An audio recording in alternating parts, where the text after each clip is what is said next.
So my research has been predominantly around parental involvement and where do they sit. In terms of tasks that you can do away from here, either back at your clubs or at home in your own households, is there's a worksheet we've produced where you can sort of self-categorise.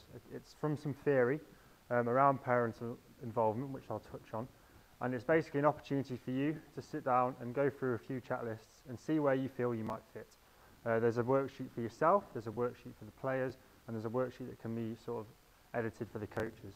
And you can sit down and see if you sort of marry up in terms of, do you feel that you perform one way, does your player, your son in this case, feel that it might be slightly different. Okay, so this research is around an area called POZ.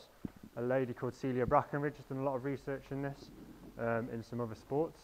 Okay, she suggests that there is a parent's optimum zone, i.e. POZ, okay, and it sits on a continuum from opposed all the way through to hyperactive. Okay, as you can see from the optimum zone in green, she suggests that reactive, active and proactive parenting is perceived to be the best place to sit. Okay, so at the farthest end we've got the no-go zone, the hyperactive parent. As coaches, players yourselves, as parents, I'm sure you've all come across this person before, this hyperactive parent who's on the sideline, who's really involved, who's getting in there, getting stuck in, shouting, cheering. Okay, sometimes it's positive, sometimes it might be towards officials. Okay, I'm sure we've all come across these sort of parent types before.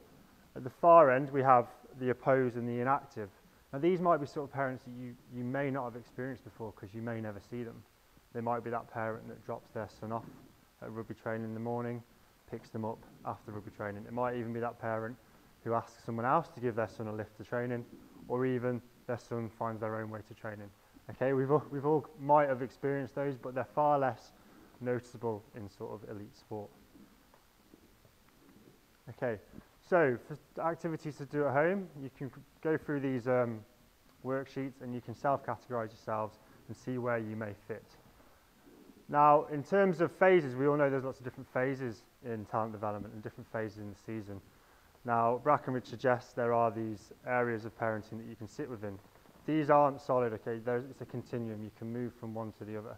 So if you do fit outside of that optimum zone, there is a possibility of moving into it or out of it, okay? There is the opportunity as well that you may shift depending on the time of the season. Might be coming up to a large competition, sort of a major event, they may need that extra support. In the off season, it might be an opportunity to let them sort of do their training, have a bit of downtime. So it's very flexible, you can move through the continuum as and when you might see fit.